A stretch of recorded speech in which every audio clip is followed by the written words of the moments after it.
Bonjour à tous, c'est Roméo Coronal, le coach intuitif, et nous marchons ensemble sur le chemin qui mène à soi. Aujourd'hui, pourquoi faire taire l'ego?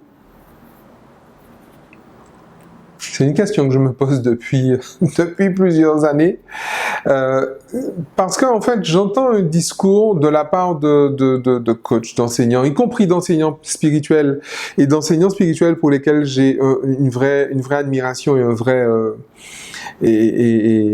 vrai respect. Ces personnes prétendent qu'il faut faire taire l'ego. Et que, comme si en réalité, le summum du summum, c'est de faire taire l'ego. Le summum de ce que l'on peut atteindre, comme dirait l'autre, c'est de faire taire l'ego. Qu'est-ce que c'est que ces conneries-là? Mais vraiment. Alors, on va définir l'ego. Il y a autant de définitions de l'ego qu'il y a de personnes qui en parlent, donc je vais vous donner la mienne.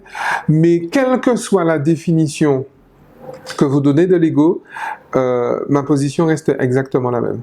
L'ego, finalement, c'est un peu l'homéostasie du système. C'est un peu l'envie qu'on a d'éviter la mort, finalement. Tout simplement. L'ego est une caractéristique de tout être vivant. C'est-à-dire que le vivant cherche à croître et à éviter la mort. Tout ce qui vit cherche à croître et à éviter la mort. C'est un peu normal. Et en plus, en tout cas c'est naturel. Et en plus, vous savez, les êtres humains ont pour ça, précisément pour leur ego, ils ont un outil et un organe qui est absolument fabuleux. C'est un organe que l'on appelle, comment il s'appelle déjà cet organe-là? Le cerveau. Le cerveau a une fonction, c'est de maintenir en vie le corps qui est en dessous.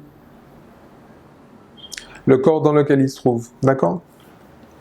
Et en fait, il est là pour le maintenir en vie. Il n'est pas là pour le maintenir en bonne santé, il n'est pas là pour le maintenir heureux, ça c'est votre rôle à vous. Mais le rôle du cerveau, c'est de maintenir en vie le corps, ok? Le corps, justement, a cette caractéristique, donc cette envie d'échapper à la mort. Okay? Et c'est précisément pour ça que le cerveau met en place toute une série de choses pour éviter les dangers et les stress environnants. D'accord? Et donc finalement, l'ego, c'est ça. L'ego, quand il est placé sur le corps et seulement sur le corps, il est très très bien placé. Il est juste parfait. Il fait son job, tout va bien, ça roule ma poule. Lorsque l'ego est préjudiciable, c'est que vous, c'est pas lui qui s'est placé, hein. C'est vous qui l'avez placé ou sur des relations, ou sur des possessions, ou même sur de l'espace ou du temps. D'accord?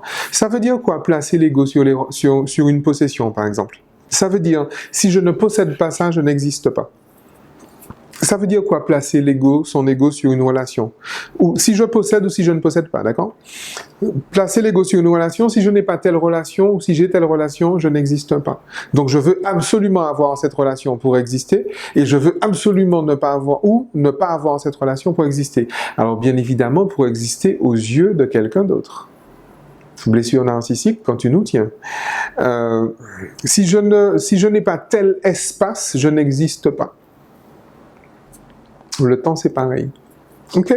Et là, votre ego est mal placé. Et là, effectivement, il vous porte préjudice.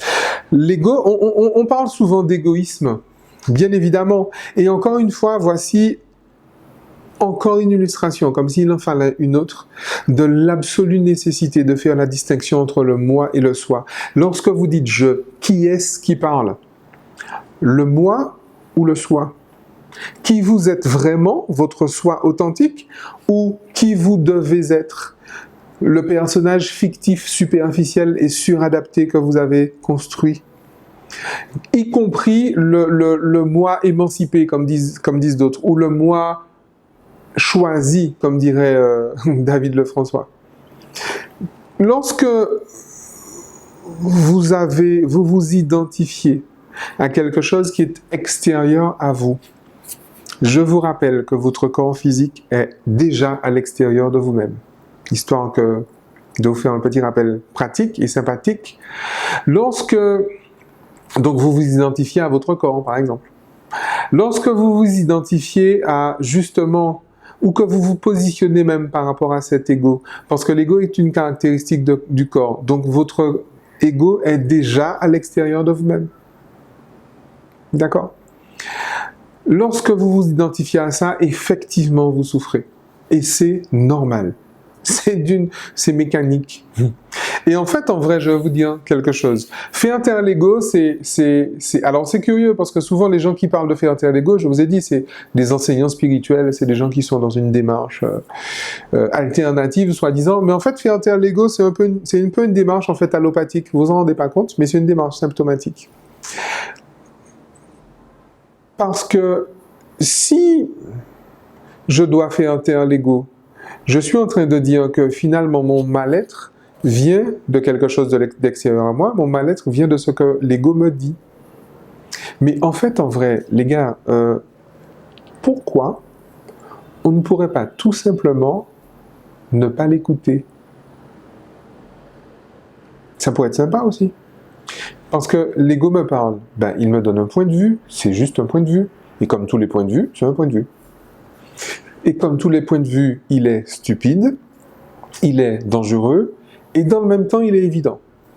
C'est juste un point de vue.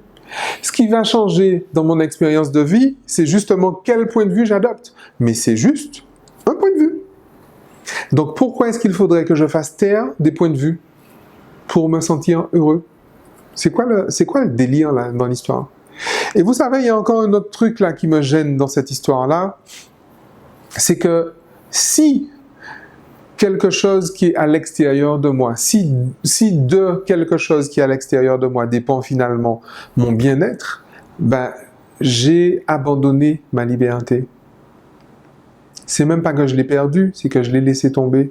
Je suis en train de dire que précisément quelque chose à l'extérieur de moi m'empêche d'être heureux.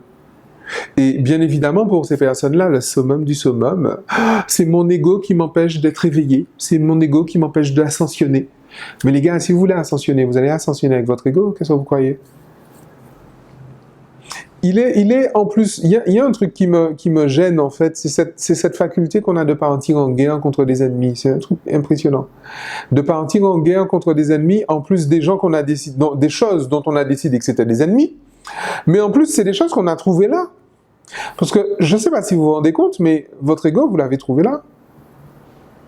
L'ego est une caractéristique du corps. Et en plus, l'outil de l'ego, c'est le cerveau. Donc, si vous voulez vous débarrasser de votre ego, il faut vous débarrasser de votre cerveau. Alors, je sais bien que pour certains, on a l'impression qu'ils n'en ont pas, c'est vrai, mais ils en ont quand même un, et il fonctionne très bien. D'accord? Donc, ça vaut le coup de réfléchir à ces trucs-là, pour éviter, parce que je vois effectivement des personnes qui, bien contentes et bien inspirées par ces leaders charismatiques et ces leaders spirituels, sont sincères en plus dans leur démarche, sauf qu'elles sont inconscientes. Donc réfléchissez à ça. Et puis encore une fois, il y a un truc qui me gêne terriblement dans cette histoire-là, c'est le fait de donner sa liberté à quelque chose d'autre. Vous savez, le nègre que je suis ne supporte pas l'idée de penser que sa liberté dépend de quelqu'un d'autre que de lui-même, de qui il est vraiment. Je supporte pas ça, je ne comprends pas, je refuse ça. D'accord? Parce que finalement, la liberté, c'est quoi? Si j'en crois le docteur Joe Dispenza, la liberté, c'est quoi? Vous le saurez dans la prochaine vidéo. Vous attendiez l'effet teaser, vous l'avez. La prochaine vidéo, on va parler de la liberté. Qu'est-ce que la liberté et quel est le prix à payer pour la liberté? D'ici là, âme, usez-vous bien. Ciao.